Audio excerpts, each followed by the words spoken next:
Oremos a Dios en reverencia, en atención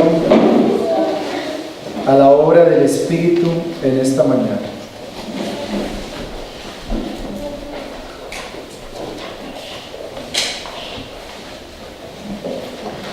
Vamos a hacer completo silencio y vamos a orar. Oremos. Señor, Padre de nuestro Señor Jesucristo, Padre bueno, Padre que has enviado a tu Hijo para que muriera en la cruz, para que obedeciera, para que se sometiera a tu ley, la cual fue transgredida por toda la humanidad, en cabeza de Adán y Eva. Señor, Jesucristo nació bajo la ley y Jesucristo cumplió con toda la ley. Jesucristo hizo tu voluntad. Ahora, Dios, en Jesucristo nos presentamos creyendo. Gracias por la fe para creer en tu Hijo. Y gracias, Dios, por recibirnos en tu Hijo y por aceptarnos en virtud de su obra y declarar a cada hijo justo a pesar de ser deudor. Señor, en esta mañana, como justos, como santificados, como adoptados, como iglesia en proceso de ser santificada, nos presentamos a ti, Señor. Padre, ten misericordia de nosotros. Ayúdanos cada día, Señor. Ayúdanos. Ayúdanos para reconocer tu reino, tu señorío, tu voluntad en el cielo y en la tierra. Reconocer que toda dádiva y todo don perfecto viene de ti, que no hay nada que sea al azar, sino que todo lo provees. Señor, eres Padre, te alabamos. Te glorificamos a ti, Señor. Gracias por suplirnos espiritualmente de todo aquello que necesitamos para vivir y vivir con vida en Jesucristo. Señor, perdona nuestros pecados también. Perdónanos. Ayúdanos a perdonar a los que nos ofenden, Dios. Perdónanos. Señor, no practicamos si somos verdaderamente tus hijos el pecado, pero todavía hay pecado en nuestras vidas. Por favor, examínanos, Dios, y muéstranos por tu palabra, Señor, que debemos agradarte a ti, Señor. Por favor, ayúdanos, por favor. Señor, una iglesia es iglesia porque es santificada, Dios. No por el nombre, Señor, sino porque es una iglesia santificada. Y por quien dices tu vida, Señor, para santificarla, para guardarla. Señor, amas a tu iglesia, pero una iglesia que estás purificando y santificando cada día, Señor. Esa es una de las características más sobresalientes de una iglesia, donde cada día busca mortificar su pecado, Dios. Oh Dios, así como tus atributos de la santidad abarca los demás atributos, así también la iglesia debe mostrar su santidad en todo lo que hace, Señor. Ayúdanos, Dios. Guárdanos también, Señor, de nuestro propio cuerpo mortal de nuestra propia carne, guárdanos. Guárdanos de Satanás, el maligno, que está asediando a tu iglesia. Guárdanos del maligno. Guárdanos, Dios, y ayúdanos cada día, Señor, para que vivamos y vivamos para ti. Señor, en este momento también te presentamos nuestras necesidades, Señor. Somos débiles. Espiritualmente somos débiles, pero también físicamente somos débiles. Somos vulnerables, somos presa de 1000 peligros, Señor. Señor, por favor, ayúdanos, y también en tu soberanía, Dios, en tus actos providenciales, por favor, si estamos con problemas físicos, sana, Señor, según tus actos providenciales, Dios, sana conforme a tu voluntad, Dios, pero también, Dios, te ruego que manifieste sobre todo manifiesta siempre tu gloria, tu gracia en cada uno de los creyentes, Dios.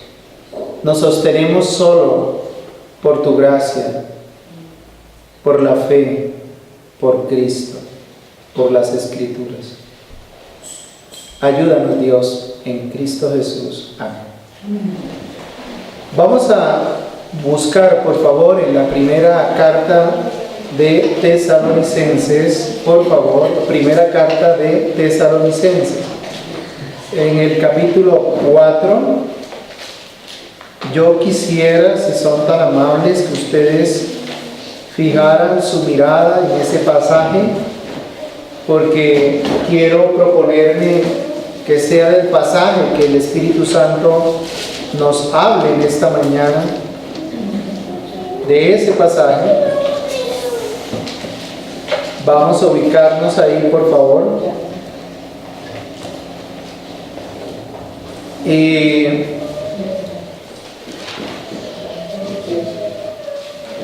Primera de Tesalonicenses, capítulo 4. Todos están ubicados, por favor. Hoy vamos a leer desde el versículo 9 hasta el versículo 12. Desde el versículo 9 hasta el versículo 12.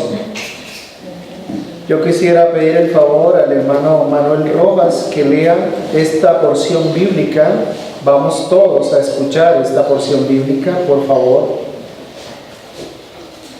en completo orden, reverencia y silencio en el culto al Señor. Desde el versículo 9 al versículo 12. Pero acerca del amor fraternal, no tenéis necesidad de que os escriba, porque vosotros mismos habéis aprendido de Dios que os améis unos a otros. Y también lo hacéis así con todos los hermanos que están por toda Macedonia.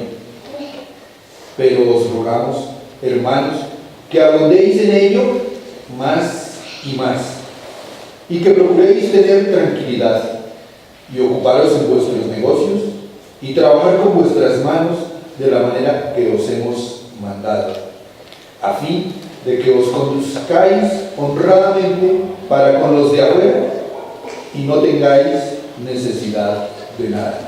Amén. Gracias. El pasaje que ustedes y yo estamos observando en las Escrituras nos sugiere un tema que quizás el mundo, los poetas y los pensadores han domesticado tanto, es decir, lo han puesto tanto en común, que para todos se habla del tema del amor. Y resulta que el tema del amor, en apariencia, pareciera que todos sabemos sobre el amor. Los artistas hablan del amor, los poetas hablan del amor, hasta los políticos hablan del amor en cierto tiempo. Los profesores hablan del amor, las mamás, los papás, y hablan del amor.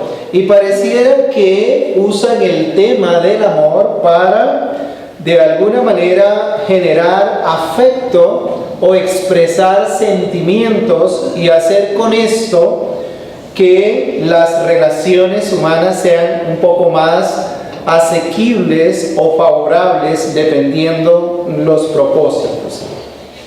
Resulta que en estos versículos el apóstol Pablo exhorta a los hermanos de Tesalónica y a nosotros también hoy en el tema del amor fraternal, versículo 9.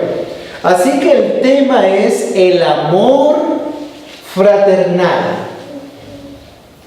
Versículo 9 dice, pero acerca del amor fraternal. Lo primero que voy a hacer para mejor comprensión de este pasaje es, primero que todo, ¿qué es el amor? Digamos, cuando digo ¿qué es el amor? ¿Cuál es el origen? ¿Cuál es la procedencia del amor? Lo segundo es cómo opera el amor. Y tercero, ¿cuál es el propósito del amor? Pero resulta que el amor aquí está en términos de relaciones de los unos con los otros. Voy a decir lo que no es en primera instancia. El amor no es simplemente una expresión de afecto. El amor no es un sentimiento. El amor no es las bonitas y bellas palabras que yo pudiera dar a alguien u ofrecer a alguien. El amor en las Escrituras es otra cosa. Así que lo primero que debemos destacar en este sermón como primer punto es ¿qué es el amor? El amor en sí mismo, escuche bien, el amor es un atributo o una perfección divina, eterna de Dios. El amor es una de las perfecciones eternas de Dios. Y si bien el apóstol Pablo aquí exhorta que los hermanos allí deben amarse los unos a los otros, no se debe entender que está hablando meramente de un buen trato entre los unos y los otros. Porque a veces nosotros asociamos el amor con el buen trato.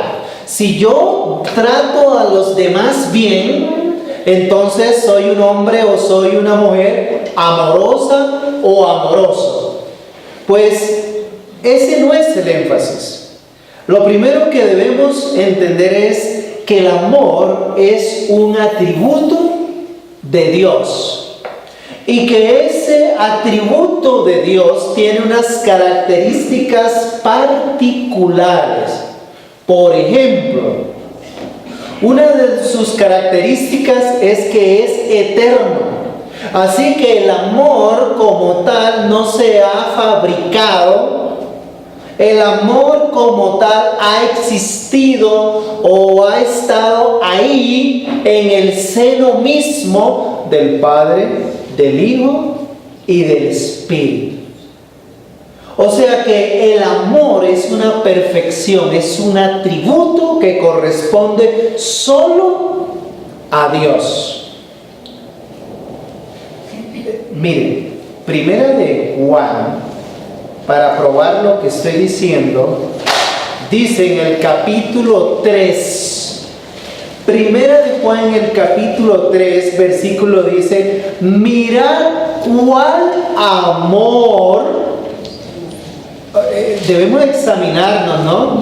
Porque probablemente usted puede estar confiándose que es amoroso pero no está siendo amoroso en el amor de Dios, sino meramente está siendo una persona que trata muy bien y que está confundiendo la gentileza con el amor. Así que hay gente en este mundo que es muy cordial, es muy gentil, es muy amable y sin embargo no poseen el verdadero amor. E incluso hay gente que trata mejor que los mismos creyentes y sin embargo no poseen el verdadero amor de Dios. En el versículo 1, capítulo 3 dice: mirad cuál amor nos ha dado, ¿quién? El Padre. Mirad cuál amor. Dejemos en esa partecita allí. Lo que quiero mostrar en este momento no es el amor en relación con mi prójimo, sino el concepto del amor y la procedencia del amor. ¿Cuál es el origen del amor? El origen del amor es Dios mismo, porque la Biblia dice que Dios es amor. Así que el amor en este sentido es eterno. Y por ser eterno, por lo tanto, será incondicional.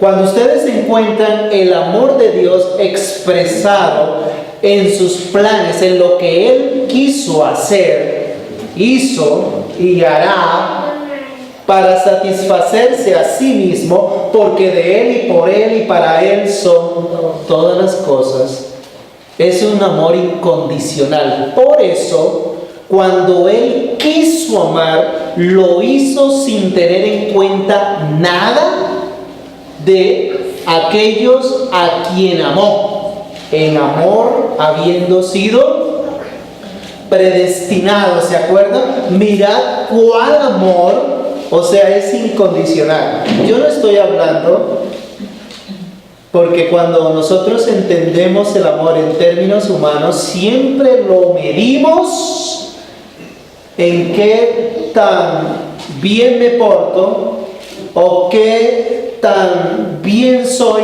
en mi trato con los demás, pero se nos está olvidando esto.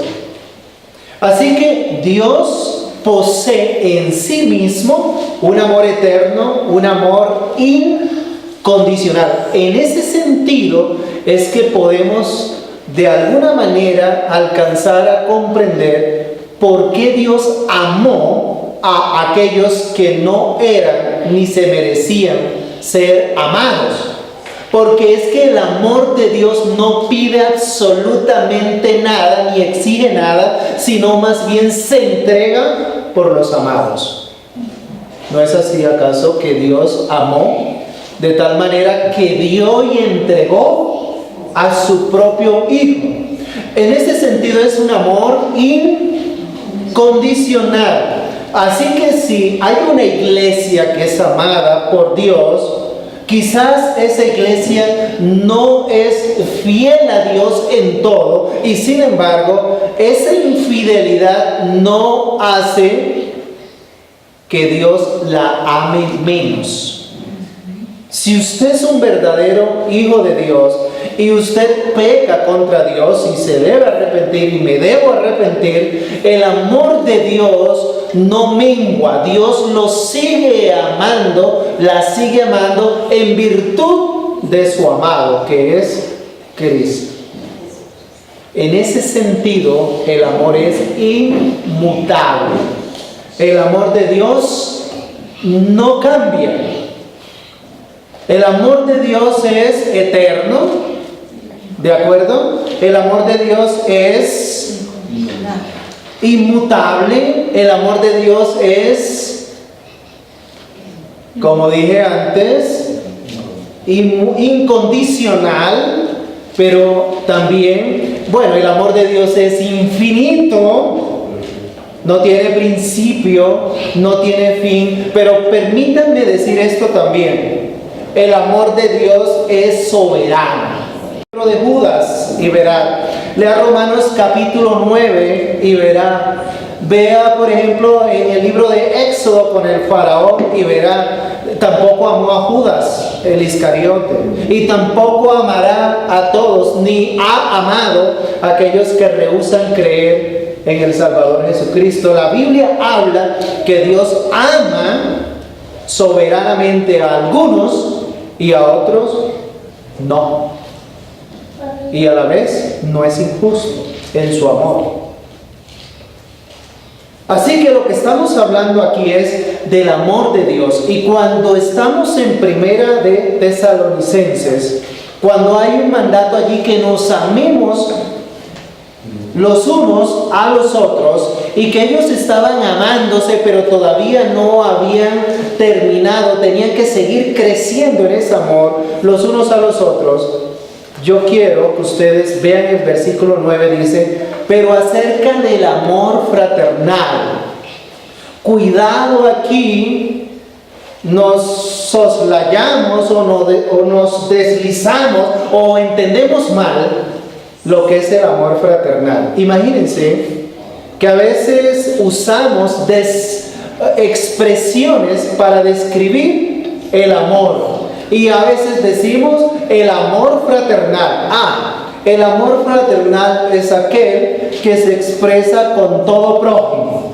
Y decimos también el amor filial. Es aquel que se manifiesta en el seno de la familia nuclear.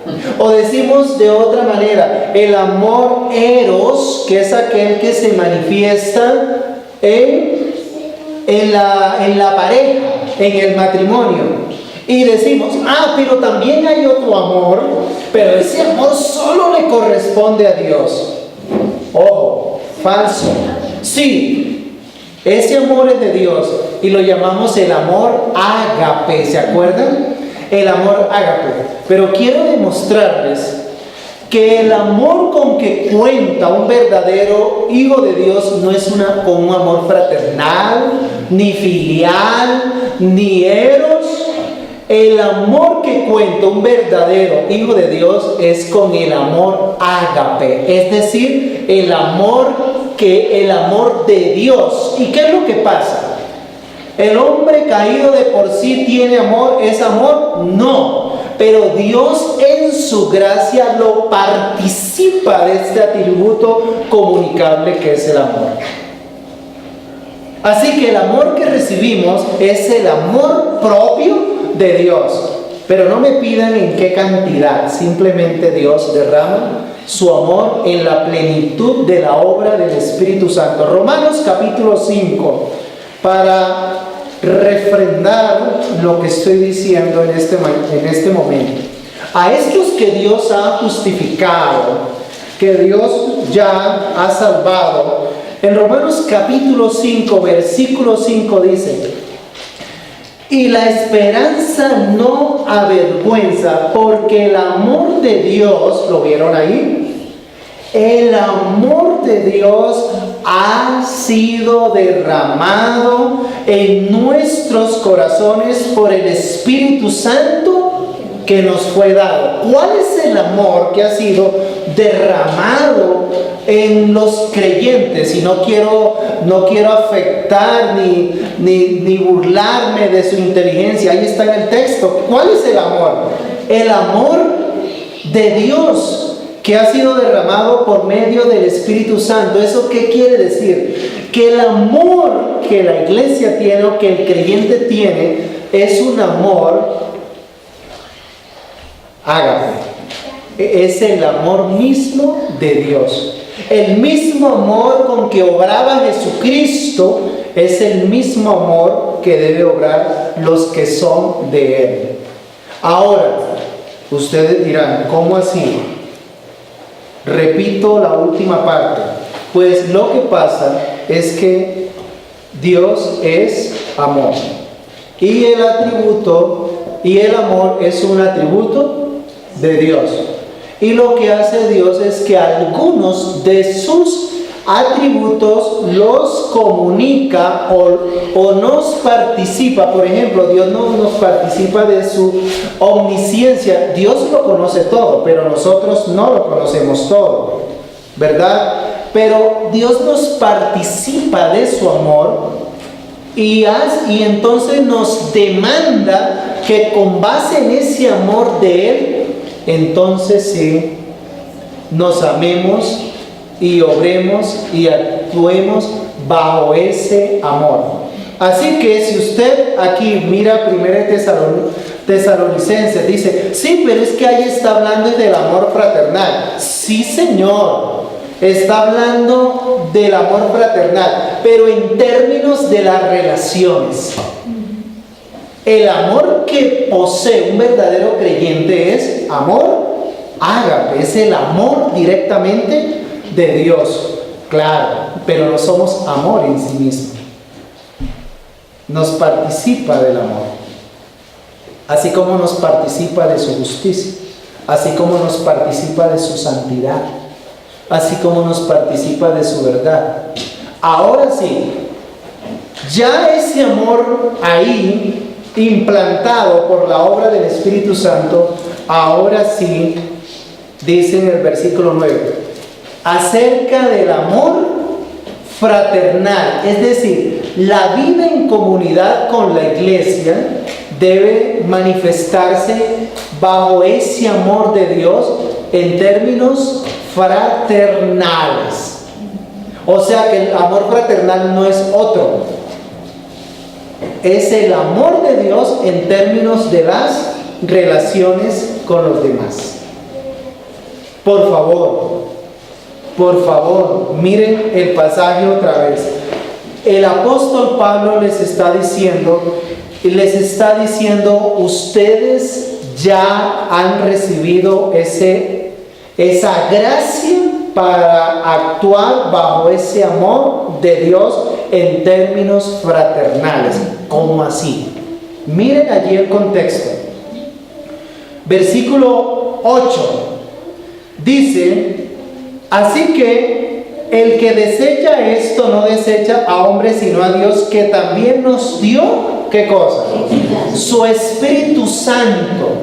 ¿Por qué es posible que estos hermanos tuviesen obraran en términos fraternales con los demás bajo ese amor? Porque ya tenían el Espíritu Santo, y una de las cosas que derrama el Espíritu Santo en nuestra vida, que es el amor de Dios.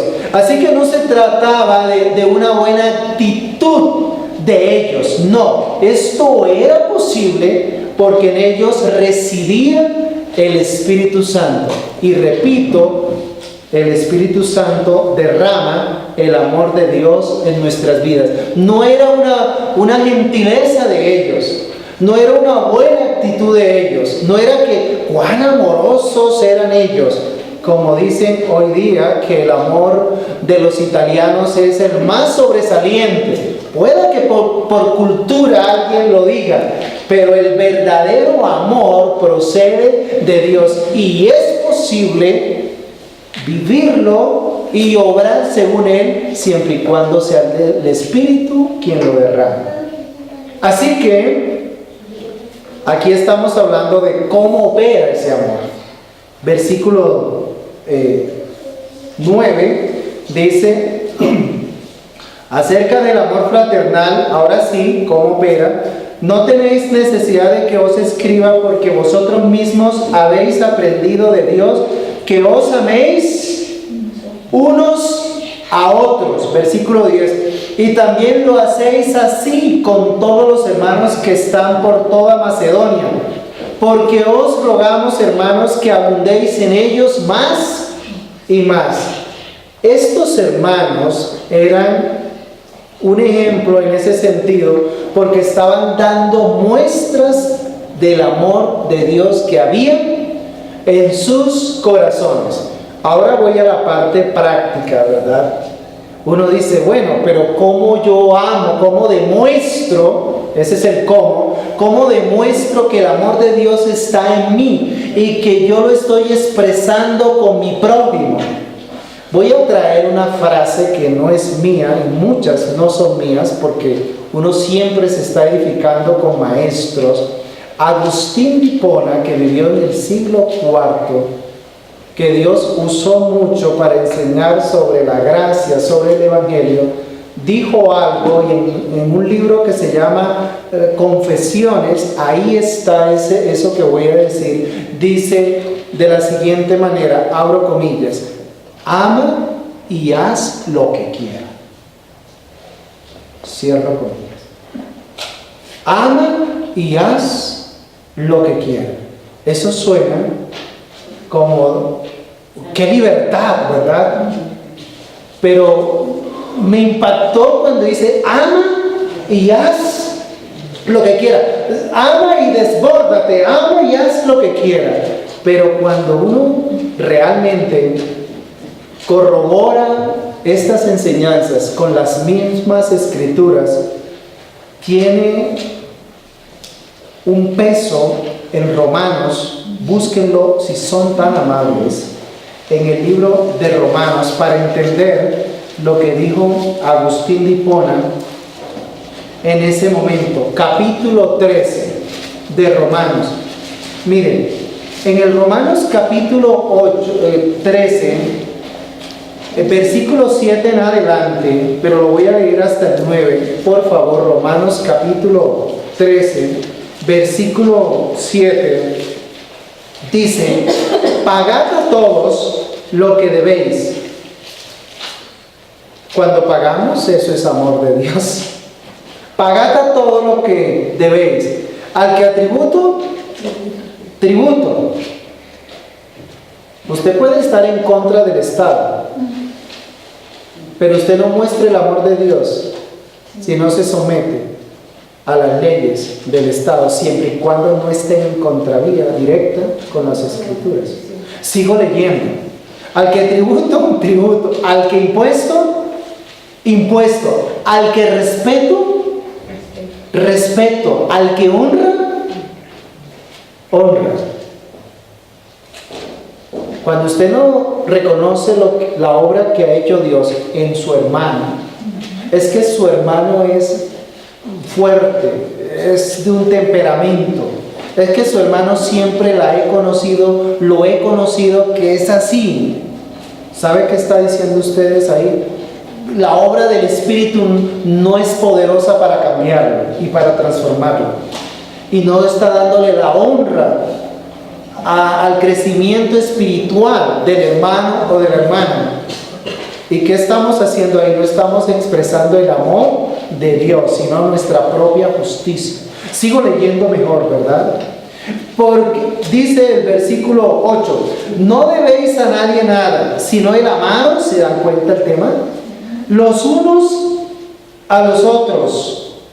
Porque el que ama al prójimo, ya Pablo como que ahí dice, ¿de qué manera les digo? Yo mejor voy a resumir. Porque al que ama al prójimo ha cumplido la ley.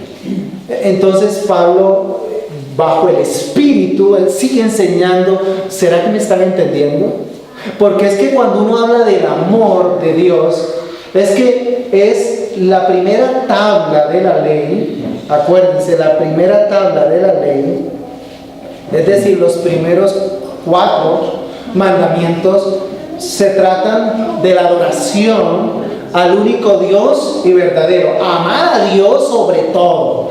Pero la segunda tabla de la ley resume: honra a tu padre, no robarás, no adulterarás, ¿verdad? No codiciarás, no levantarás falso testimonio.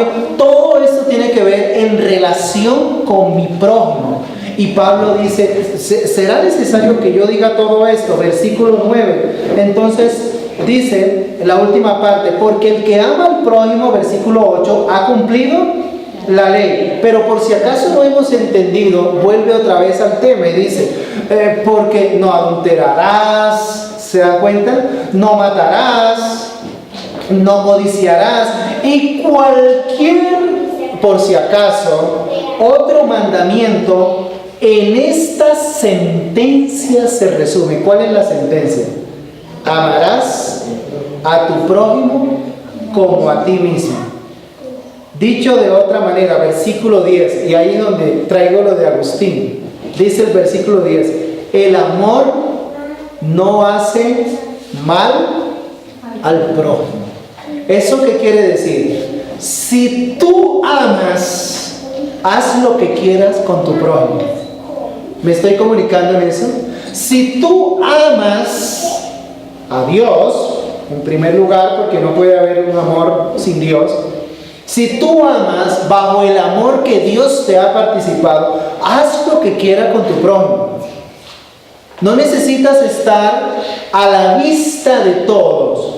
Claro, hay cuestiones por la conciencia de los demás que uno tiene que practicarlas. Pero tú puedes estar ahí. Tú puedes estar con alguien y no necesitas estar encerrado, porque a plena luz del día pudieras hacer lo que desagrada a Dios. Pero puedes estar ahí, pero ¿qué debe prevalecer? Si tú amas a tu prójimo, ¿qué dice la Biblia? El amor no hace mal. Así que no se trata que tengamos o que estemos siendo apuntados por algo. No necesitamos que estemos siendo vigilados. Si verdaderamente nosotros amamos, no vamos a hacer daño. ¿Y saben por qué muchas veces hacemos daño? Porque el amor de Dios no es manifiesto en nuestras vidas. Y bueno, eso es fruto de la caída también. Perdón. Eso es fruto del pecado también. Aquí no se usa en esta portería, pero hay porterías donde los vigilantes tienen un revólver. Y uno dice, ¿y para qué? O ustedes saben que para qué es eso. Gracias que Dios usa medios para restringir, para frenar ese odio que se tiene contra el prójimo. ¿Me hago entender? Así que ama y haz lo que quiere. Yo lo voy a explicar ahora con otro aspecto que ya tiene que ver con la iglesia, con la vida de la iglesia. ¿Cómo nosotros aquí en la iglesia expresamos el amor? Como iglesia como tal. Un ejemplo, como iglesia. Ya sabemos que el amor es de Dios. Ya sabemos que el amor no es un sentimiento, más bien es un mandamiento. El amor no es algo sensiblero, es decir, algo frágil, algo de afecto. El amor es un mandamiento.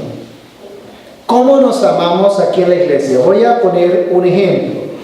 De hecho, voy a ilustrarlo a través de una experiencia, y no mía, sino una experiencia real. Resulta que había una iglesia que Dios había saciado, había dado muchos dones, y era la iglesia de Corinto. Dios había dado muchos dones, y ellos con sus dones los habían usado, y en parte el Espíritu los denuncia para lo suyo propio. Tanto es así que algunos se iban con Pablo, otros iban con Apolos, y otros más espirituales iban con Cristo, y el Espíritu Santo los reprendió duramente y les dijo: ustedes, ¿quién se creen? ¿O quién te distingue? ¿O qué tienes que no hayas recibido? ¿Por qué te glorías? Entonces el Espíritu Santo les habló: ustedes han recibido los dones, es más, anhelen los dones. ¿Para qué? Para la edificación del cuerpo de Cristo. Y la experiencia fue que ellos tenían muchos dones. ¿Y saben qué? Habían pervertido los dones que el Espíritu les había dado. Ellos tenían muchos dones, pero ¿saben qué habían descuidado? El amor hacia su prójimo. Y por eso en el capítulo 13 de Corintios, ahí Pablo, si yo hablase lenguas humanas y angelicales, Pablo dice, ustedes están hablando, ustedes han recibido muchos dones, ¿verdad? Pero ¿qué tal que yo tuviese un don que fuera más sublime e incluso un don que ni siquiera los humanos lo han experimentado, sino los ángeles, ¿se acuerdan? Pero ese don no existe. Me hago entender, no existe don de lenguas angelicales. No. Él no está diciendo que existe eso, es lo que está diciendo. Ustedes tienen unos dones y los han venido ejercitando, ¿verdad? Pero ¿qué pasa? Si yo tuviese un don más por encima de los dones de ustedes, en este caso un don de lenguas angelicales, eso no es un don, ojo. Pero si yo lo tuviera, dice Pablo, y no tengo amor,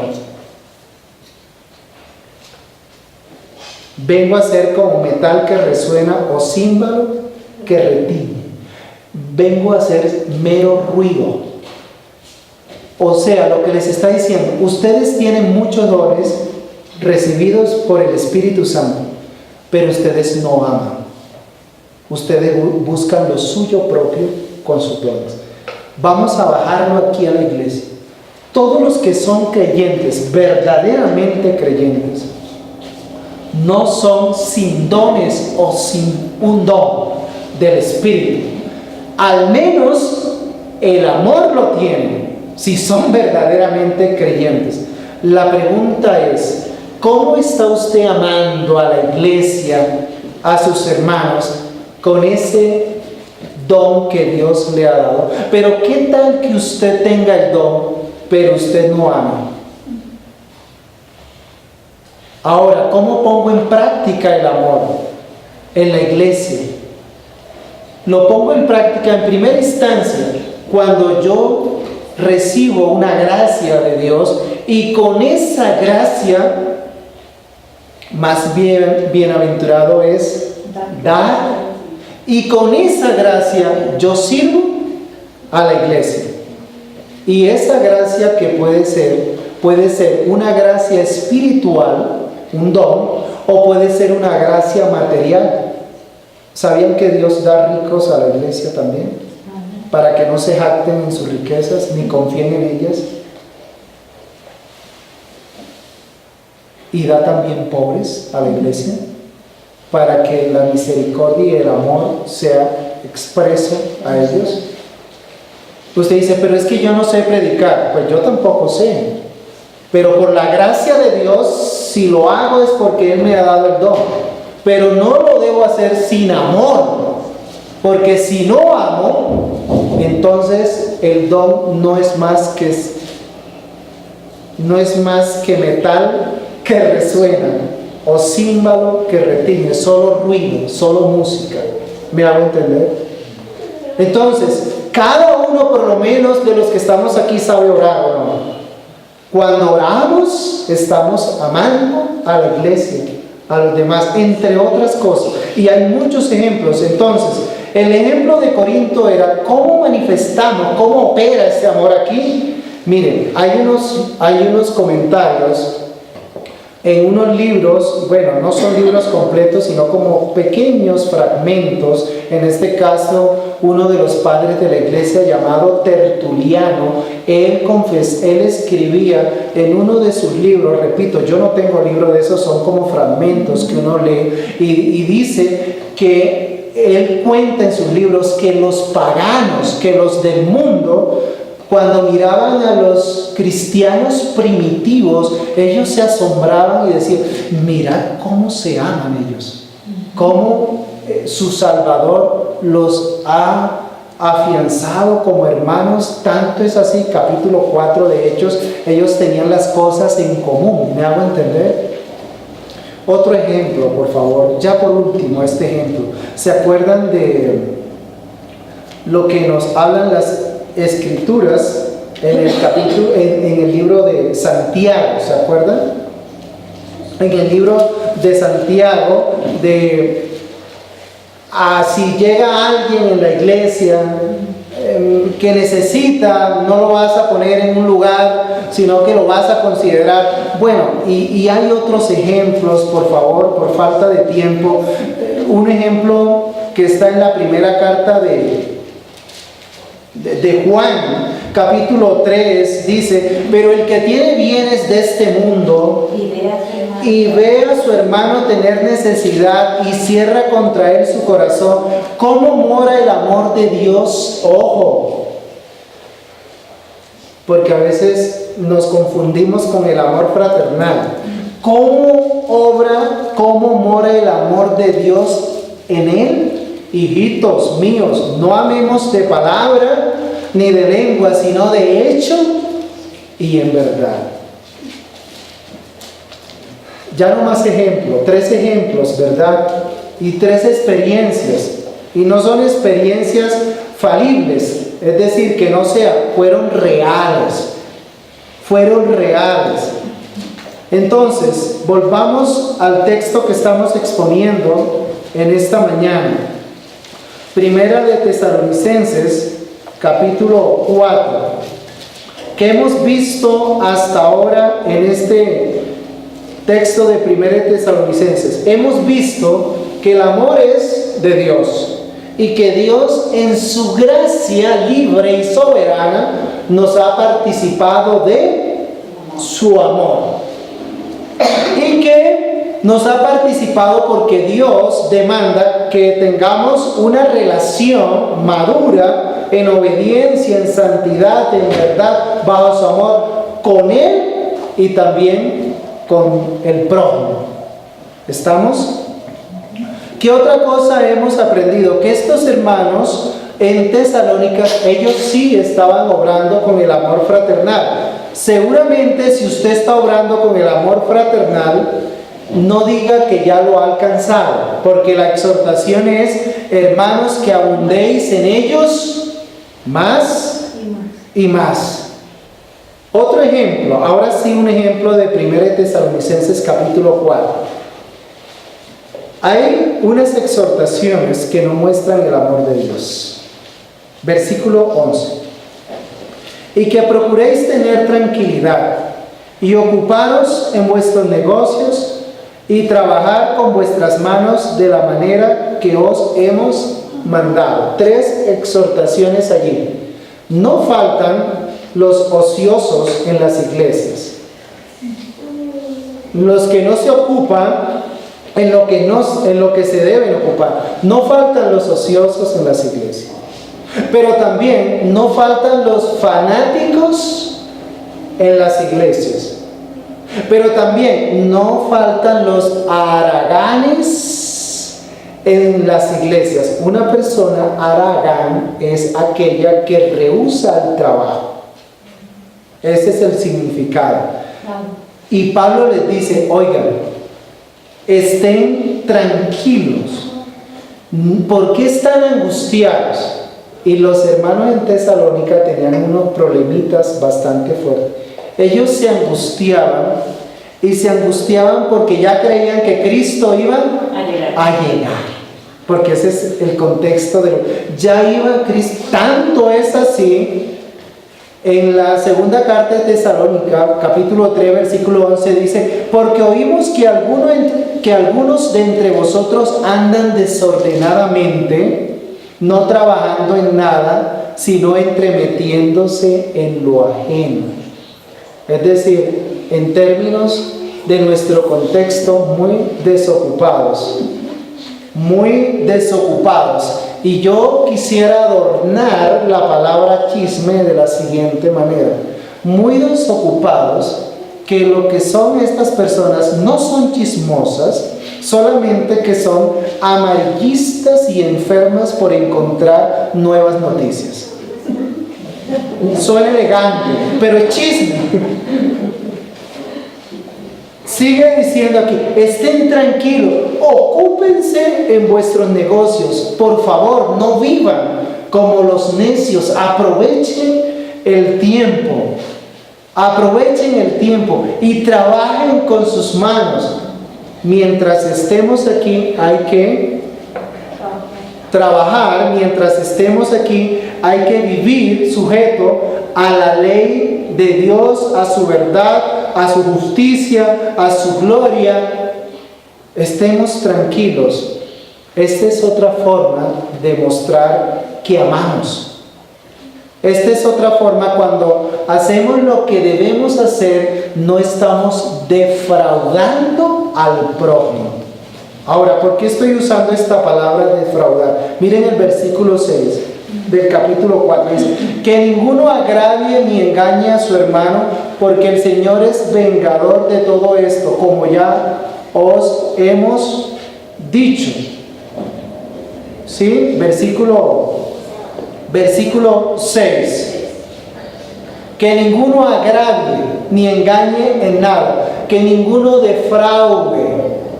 Por ejemplo, cuando no tenemos relaciones, empezamos la semana pasada desde las más íntimas, con honestidad y honor, estamos defraudando.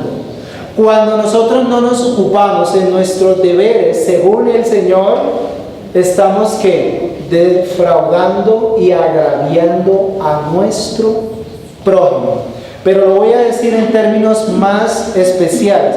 Cuando usted tiene un don y cuando usted puede servir a la iglesia y no lo hace, usted está defraudando a la iglesia del Señor o a su prójimo. Ahora bien, dicha esta enseñanza hasta ahora, en primer punto, que es el amor, su procedencia; en segundo punto, cómo opera, uno dice, ¿y para qué? ¿Cuál es el propósito? Que es el último punto. ¿Cuál es el propósito que hay en todo esto?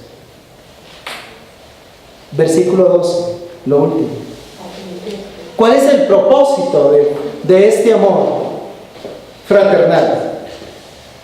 ¿Qué dice la primera parte? A fin, el propósito, ¿verdad? A fin. Hombre, no es para mal. Los mandamientos del Señor no son para mal.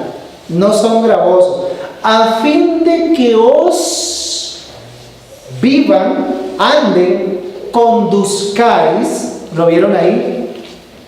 A fin de que os conduzcáis honradamente. Pero ahí dice algo muy especial, ¿y saben cuál es? Que la iglesia es sal y luz para el mundo. ¿Cuál es el...? Bueno, permítanme hacer una aclaración acá. Si yo les pregunto a ustedes, ¿por qué la gente no cree en Cristo?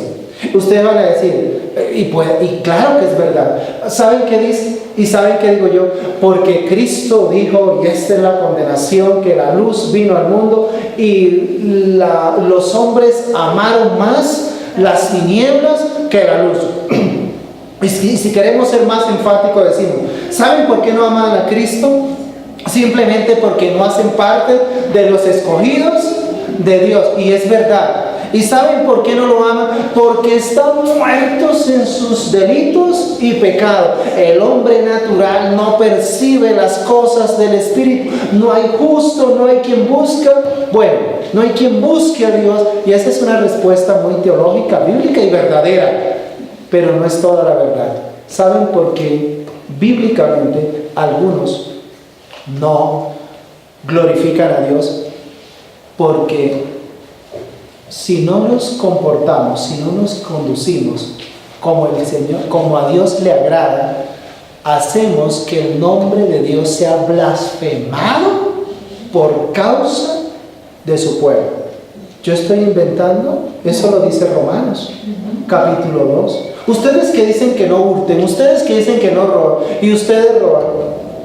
¿Qué es lo que están haciendo? Haciendo que el nombre de Dios sea blasfemado. Y si la iglesia que dice que es creyente y que vive conforme al Señor no muestra un carácter, una vida apartada, santa, esa iglesia está haciendo como hacían los fariseos,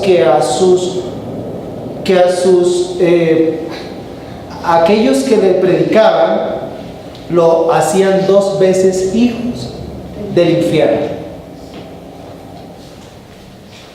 ¿De acuerdo? Una iglesia que no se santifica, porque ese es el contexto de 1 Tesalonicenses, está haciendo a aquellos que no han creído 2 veces hijos del infierno. Usted dirá, no, pero es que no creen porque aman más el pecado. Eso es verdad, pero Dios nos demanda que seamos luz y sal. Por eso dice el 2, a fin de que os conduzcáis honradamente, ¿para dónde? Para con los de afuera. Terminemos ya, por favor.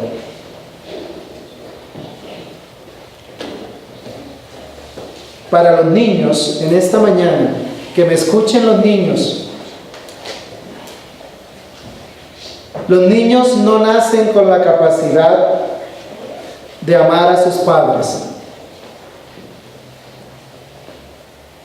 Terminan amando a sus padres porque se acondicionan a lo que sus padres dan de su cuidado y de su protección. Eso quiere decir que su amor, aunque es un amor de padre y hijo, no es incondicional. Los hijos no nacen, los niños no nacen con esa capacidad de amar a los padres como Dios manda. No, los aman bajo una condición. ¿Qué hacen los niños huérfanos y que son abandonados por sus padres? ¿Aman a sus padres? No lo aman. ¿Y qué hacen los que sí son criados por su padre? Sí muestran un amor. ¿Qué tipo de amor? Un amor condicional. Entonces, niños, para que ustedes amen a Dios, amen a sus padres y amen a todos, hay que pedirle al Señor que nos participe de su amor. Esta es una aplicación para los niños. ¿Y qué tal que para los adultos sirva también? Yo no tengo la capacidad de amar verdaderamente como padre por sí mismo, como esposo menos, y sobre todo como pastor, como hermano, no tengo la capacidad. Pero la aplicación es, todos aquí en esta mañana debemos acudir al amor de Dios, por ellos. Señor, gracias por esta mañana, por tu gran bondad.